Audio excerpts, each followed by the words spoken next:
Assalamualaikum warahmatullahi wabarakatuh. This is a video lesson for Practical Research 1 and just a little bit of a review from our discussion last week. We talked about the nature of inquiry and research. We defined what is inquiry and research. We said that research is just an inquiry that uses scientific methods. And we explained why we do research. We said that there is a problem that we needed to find the solution, or there is a certain phenomena that we wanted to investigate or study in order to prevent it from happening in the future or lessen the impact if ever it happens again. And also we said that there is a gap in the human knowledge and we do research to fill in that gap. We also enumerated characteristics of research, such as empirical, cyclical, logical, analytical, replicability, and others. Also, we described the research process and we differentiate between qualitative and quantitative research. Today, we have Module 2, which is qualitative research and its importance in our daily life. The objective for this module is for you to learn the qualitative type of research and its importance. At the end of the lesson, the students are expected to first define what is qualitative research, enumerate characteristics of qualitative research, explain strengths and weaknesses of qualitative research, identify different types of qualitative research, and discuss the importance of qualitative research. So what is qualitative research? Qualitative research is the collection, analysis, and interpretation of comprehensive narrative data in order to gain insights into a phenomenon of interest. Qualitative research focuses on the why rather than the what of social phenomena and relies on the direct experiences of human beings as meaning-making agents in their everyday lives. Qualitative research focuses on the why rather than the what, unlike the quantitative research, which somehow focuses on the what of a specific subject matter. For example, if we are going to talk about the current situation in Marawi now, after the Marawi siege, then quantitative research will perhaps give you the number of families that was devastated because of the siege, or maybe it can give you a percentage of how much costs and wealth have been destroyed because of the siege. But on the aspect of qualitative research, it will give you the feelings, the emotions, something abstract that cannot be measured or quantified. Like, for example, how are they now? How are the families doing? What are the problems and troubles that they are encountering after being displaced or driven out of their homes? So that is qualitative research. According to Silverman, Lichman, and Walliman, qualitative research is an act of inquiry or investigation of real-life events. So, characteristics of qualitative research. First of all, qualitative research is naturalistic in nature because it studies a group in its natural setting. Patton explained that naturalistic inquiry is thus contrasted to experimental research where the investigator attempts to completely control the condition of the study. So unlike experimental study where you try to control all of the factors in order for you to see the effect of the independent variable towards the dependent variable, qualitative research is done in a natural setting. You do not try to change or control the natural setup of your subject matter. You just go there, observe, interview perhaps, or even try to live amongst the subject matter for you to be able to come up with the data that is necessary for your qualitative research. Qualitative research is also inductive by nature. Researcher starts with answers but forms questions throughout the research process. So unlike quantitative research, which is first and foremost using deductive reasoning, qualitative research is inductive by nature. Hypotheses and theories can continuously change depending on what the observer wants to know, even during the conduct of the study itself. Number 3, holistic perspective. A holistic approach assumes that the whole is greater than the sum of its parts. In other words, almost every action or communication must be taken as a part of the whole phenomena or of a certain community maybe, or a culture. However, this characteristic of qualitative observational research can be bothersome because it can lead researchers into taking every little action into consideration when writing a narrative. Going to the minutiae of details just because they are trying to see the bigger picture. Although you have different advantages and disadvantages, sometimes holistic perspective can be an advantage, because looking at the bigger picture rather than trying to measure the little things is actually better. It depends on the subject matter that you are trying to study. Next, we have personal contact and insight. The researcher is responsible for becoming a part of a group to get more in-depth study, depending again on the subject matter or the topic that you are trying to research. Some qualitative researchers even go or live to these communities that they are trying to study. Like, for example, if you want to study the people who are living in the Pacific coast, those little islands along the Pacific coast, which are, some of them are still, what do you call this one, practicing cannibalism. And of course, we would like to try and study them. Why are they still practicing cannibalism? So some qualitative researchers would even dare and go there to those places, live amongst those tribes, even risk their life just to be able to gather information on how this phenomena is still existing. We are now in 21st century, and yet, that's the part, or that is one of the biggest parts maybe of being a qualitative research, to risk your own life just to get information, just to be able to study a specific phenomena. So next we have dynamic systems. Qualitative research is not concerned with having straightforward right or wrong answers. It depends. A lot of things in qualitative research actually depends on a lot of factors as well. A lot of things can change along the way. That is why it's really fluid and flexible, qualitative research. So it doesn't have, like, for example, you have a hypothesis in quantitative research already defined even before you are going to conduct the study, right? And after you conduct the study, you have your data, you're going to put it through statistical treatment, and then results will come out, and then you can go ahead and accept or reject the hypothesis, right? But in qualitative research, there is not one specific correct answer. It branches out because, again, depending on the pattern that emerges out of the data that you have collected, there's no right or wrong here. There is no positive or negative correlation. There's no such thing. It depends on how you look at the data that you are going to interpret.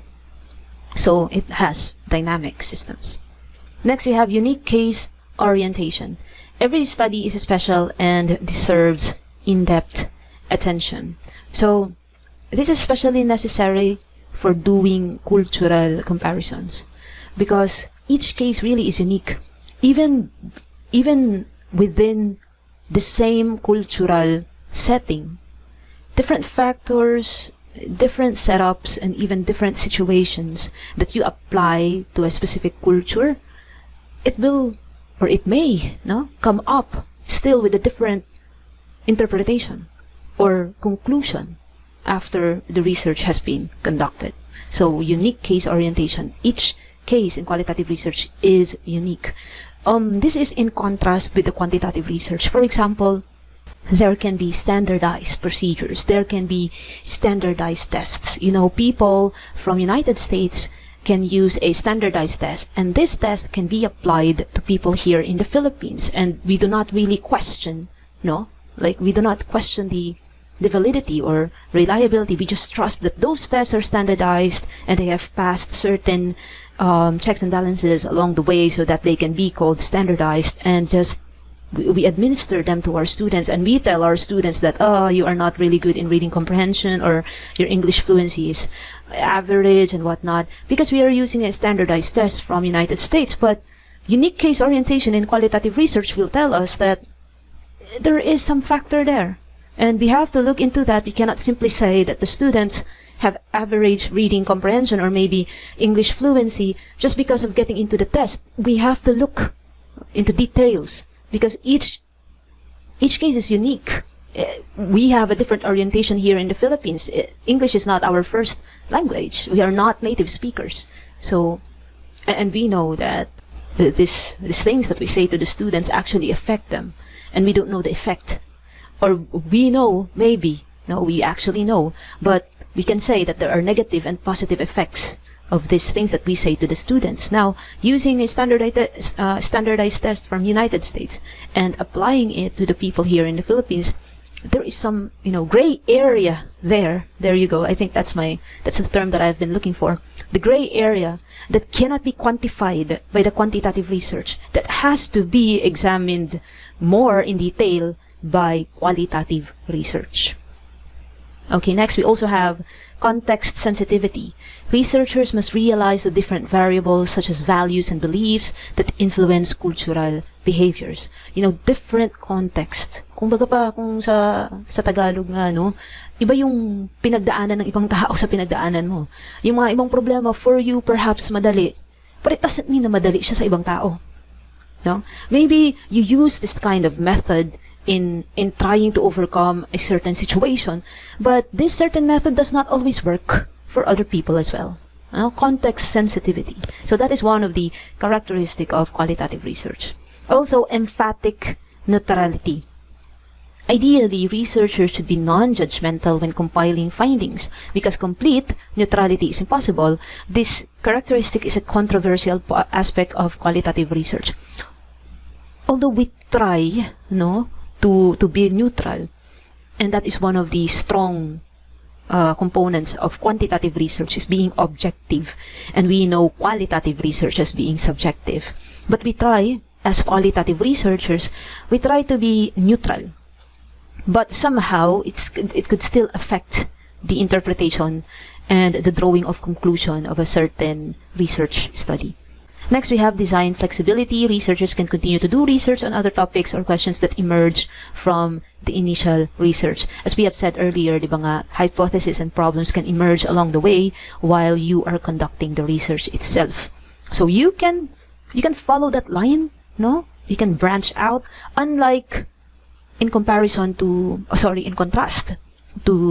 quantitative research, which is, pag meron kang sinusunod na research design, you have to follow that. Unless you will get more errors, or at the end of the research, you might say that, hindi pala maganda yung nakuha kong data. May error pala dyan. May bias pala na nangyari. So, naapektuhan na yung data mo, maapektuhan na rin yung results, no? But in qualitative research, it's okay. Okay, so next we have strengths and weaknesses of qualitative research. Just like everything else, meron tayong pros and cons. So, strengths. It adopts a naturalistic approach to its subject matter, again, on a natural setup. It promotes a full understanding of human behavior, personality traits in their natural setting. Unlike quantitative research, qualitative research can give you the opportunity to fully understand a human behavior or personality or a certain something within a group of people, or maybe a culture, or maybe a tribe, or maybe a certain tradition, because of the methods that are being used in gathering data. Another one is instrumental for positive societal change, because once you understand people and once you delve deeper onto different situations and scenarios that you can study or you can do a research on, then you will have more opportunities to adapt or to adjust to this type of people or situation. Kung maiintindihan lang natin sila, then we can understand and we can have a better approach on dealing with the problem. So that is why qualitative research, the information that we get from different qualitative research, has actually a positive impact on the society.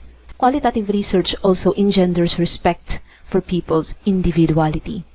because we are now understanding them on their natural setup, and then we try to analyze that, okay, these are the factors that they have there, these are the values that they grow up with, these are the principles that was inculcated to their minds ever since they were young, so maybe that is why this is how they behave. And that is why we begin to respect people's individuality. Lastly, only on this module, because there's a lot of other strengths of qualitative research, it is a way of understanding and interpreting social interactions. By doing qualitative research on different people and how they interact with other people, it gives a way to understand and interpret different types of social interactions that are happening in the world as of today. Weaknesses, on the other hand, first is that no objectively verifiable result. It involves a lot of researchers' subjectivity in data analysis, and that is why it is hard to validate nor verify the data. Unlike we have said in quantitative research, it has numerical value. And when you have a scale, like for example, when you say 50% and above, it's good. It's a good score, and 49% and below is a bad score. Then you can validate that one. It's either true or false. You can validate that one.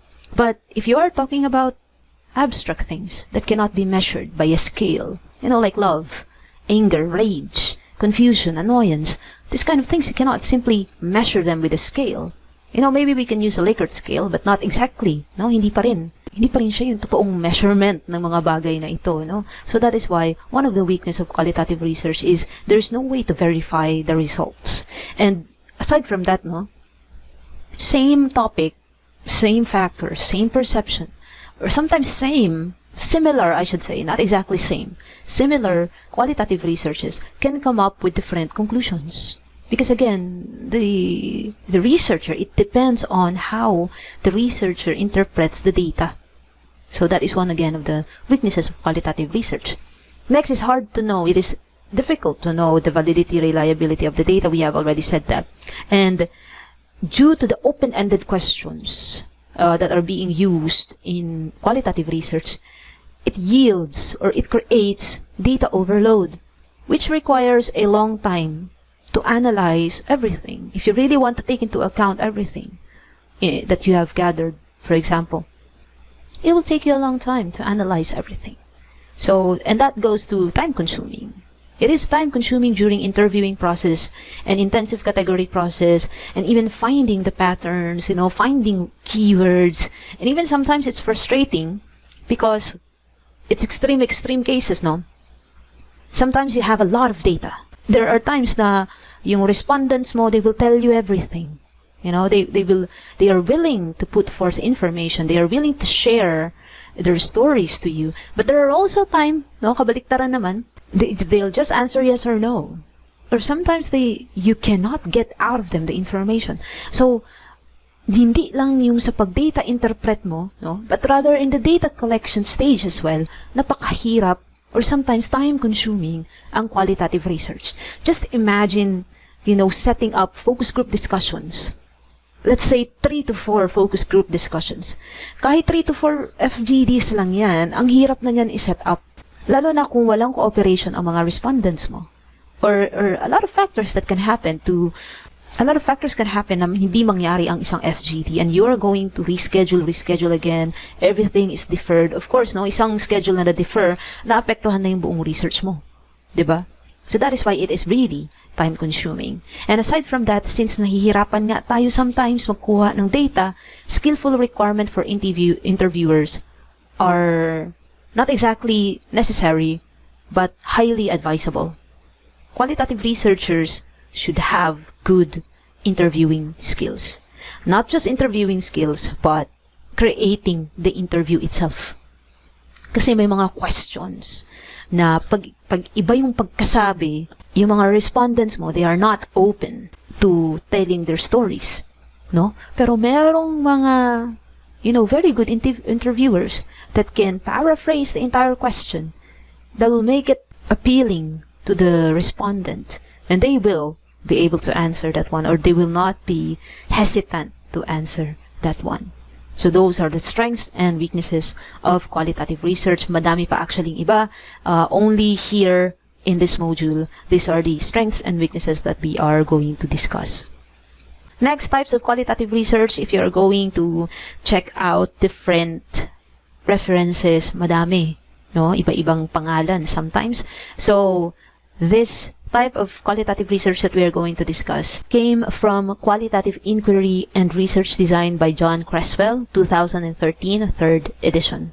So, in his book, he cited 5 types of qualitative research. The first one is narrative research. So narrative research begins with the experiences as expressed in lived and told stories of different individuals. According to Czarniawska in 2004, it is defined as a specific type of qualitative design in which narrative is understood as a spoken or written text giving an account of an event, action, or series of events, actions chronologically connected. Narrative stories tell of individual experiences, and they may shed light on the identities of individuals and how they see themselves. So some types of narrative research are biographical study, ethnographical study, life history, and oral history. Next, we have phenomenological study. So it describes the common meaning for several individuals of their lived experiences of a concept or a phenomenon. For example, if you are going to ask the people who experience Yolanda, you know, how did you experience Yolanda? What happened? You know, if you are going to contrast the before and after life experience, what has changed about you? What has changed in your family, in your habits, in your routine, in your life? What has changed? So that is phenomenological study. While narrative focuses on individual stories, and phenomenology emphasizes the common experiences for a number of individuals, ang grounded theory naman is to move beyond description and to generate or discover a theory, a unified theoretical explanation, and that is according to Corbin and Strauss in the research paper in 2007. When you have a unified theoretical explanation for something, then you will be able to come up with a process or an action to either prevent this phenomena from happening in the future or getting ready, no? Just in case it happens again in the future. So just like, for example, if a certain area, geographical location, has been experiencing tsunami for how many years, then there should be a research on how to equip yourselves, on how to survive this type of phenomena. And so you can generate a process or an action that later on can be very beneficial to this group of people. Okay, so that is one example of grounded theory. Next, we have ethnographic research. So ethnography focuses on an entire culture sharing group. Granted, no, sometimes this cultural group may be small, it depends. And but typically it is large, involving many people who interact over time. So ethnography is a qualitative research in which the researcher describes and interprets the shared and learned patterns of values, behaviors, beliefs, and language of a culture sharing group. So, naghahanap ng pattern ang isang qualitative researcher. Like for example, rituals or customary social behaviors or mga superstitious beliefs ng mga tao na ito. And it actually helps us to understand them. Like for example, there are still certain tribes in the Philippines who believe in mga anito, mga sila ay sumasamba pa rin sa mga rebulto, no? And they offer things to these gods. And I actually saw one in Davao City. He's just one person that I saw, and he is a guard, a security guard in a dormitory, and he has this like anito, no? Ang itsura niya ay parang what do you call this one? It's actually a coconut. Coconut yung ginamit niya, but it was decorated to look as if it's a head. And apparently he said the purpose of that is to protect the dormitory. No, pampawala daw ng bad vibes perhaps. I'm not sure, but it's their belief. So If you have that certain belief, then you can actually go to his tribe and try to do a research on the rituals, no, their customary social behaviors or their beliefs, and why do they believe in these things? Because it can help you understand them. It can help you understand them and see why they do these things, you know? So that is one example of ethnographic research. Last but not the least on our list is case study. Case study involves the study of a case within a real life, contemporary context, or setting. A specific case, a specific scenario within a real life, contemporary context, or setting. So the case study approach is familiar to social scientists, no? Because of its popularity in psychology, medicine, law, and political science. So case study research begins with the identification of a specific case. So for example, if you are talking about classroom management, what about classroom management? Give me a specific case that you would want to research about classroom management. The key here is to define a case that can be bounded or described within certain parameters. You know, like for example, if you are going to correlate the attention span and the classroom management techniques of a specific teacher, well, that is a case, and you can study that. You know, you can maybe join the class and observe. No, depende kung ano yung gusto mong gawin. Or you can interview the students, or you can interview the teacher.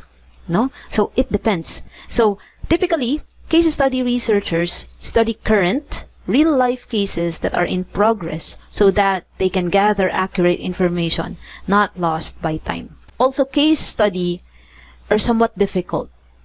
Okay? In a way, or in a sense that, aside from studying the current real-life cases, they also try to look at the past situations. And then they try to correlate the past situations to the current ones that they are getting, or the data that they have collected through the current real-life cases. And then they try to predict what will happen in the future. So case study, you know, covers past, present, and future. And that is why it is somewhat difficult. It is a difficult type of qualitative research. Let's move on to the importance of qualitative research. So qualitative research is very important in educational research, as it addresses the how and why research questions and enables deeper understanding of experiences, phenomena, and context. Qualitative research allows you to ask questions that cannot be easily put into numbers to understand human experience. Yun na nga, no, yung sinabi natin kanina.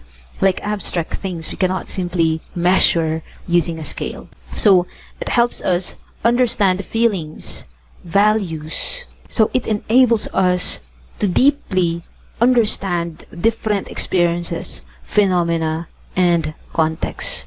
It also helps us understand feelings, values, and perceptions that underlie and influence behavior. The research is the most effective way to interpret and understand the interactions within a society. And qualitative research has a way to contextualize situations in life of a certain individual. So it depends on what research topic you are dealing about. But one thing about qualitative research is it is okay to have a single respondent. Of course it is, because one of the type of narrative research is biographical. So you are studying a life of a person, a very specific person. So it is okay to have a single respondent, no? So that is one way to understand a situation in the life of an individual. Qualitative research unveils the feelings, perceptions, and attitudes of a particular topic. It also has multiple ways of examining and acquiring data you are about to study, and it also stimulates the interpersonal and interdependence of the relationships among human beings. Yun na nga, no? Social interactions. So the greatest importance of qualitative research really is that you will be able to have that understanding that you have to understand other people as well. Because different situations, different experiences, different phenomena, and different contexts of their lives actually affects the way they behave, the way they interact with others, the way they use words, the way they make meaning of things, you know, these kind of things. So that is one of the basic or the essence. Yun yung pinaka-essence ng pag-aaral natin ng qualitative research. So that's it for this module. So today we have defined what is qualitative research. We also described the characteristics of qualitative research. We also talked about the strengths and weaknesses of qualitative research. We enumerate types of qualitative research, and we explained the importance of qualitative research. So if you have any other questions, since this is a video lesson recording, you can post it on the comment section below, or for my students, you can send me a private message on Messenger or post it on our group chat. So, formative assessment. Number 1. What is qualitative research? So, qualitative research is an act of inquiry or investigation of real-life events, because we wanted to understand different situations and different phenomena in the lives of people, not just in the lives of people, in different types of subject matter that cannot be simply quantified by numbers. That is qualitative research. Next, true or false? Qualitative research is similar to experimental study, as it studies subjects in a natural setting. So this statement is actually false.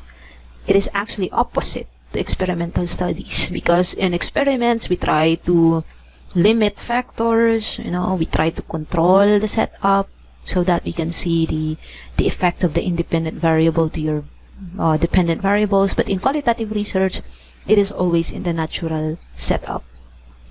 Number 3, give one disadvantage and advantage of qualitative research when it comes to data interpretation.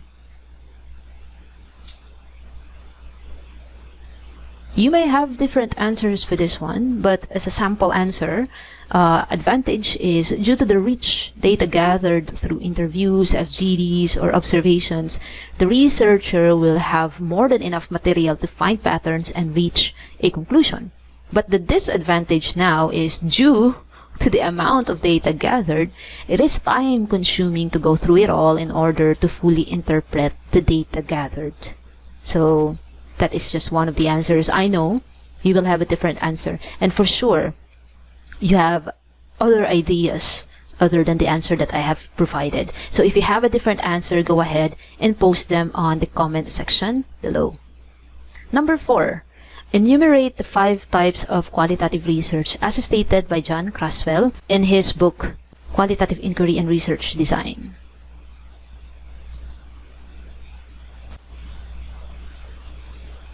So the 5 types of qualitative research that we have discussed actually are narrative research, phenomenological study, grounded theory, ethnographic study, and case study. And last but not the least, briefly discuss the importance of qualitative research in your daily life. It helps us understand different perspectives of individual stories and experiences. It enables us to understand different people, their feelings and emotions, as well as understand phenomena and other situations that happens in real life. I know again that you have a different answer or idea for this one, so please go ahead and utilize the comment section. So that's it for today, guys. Thank you so much for watching the video lesson, and I hope that it will help you answer your modules, and see you next time. Bye.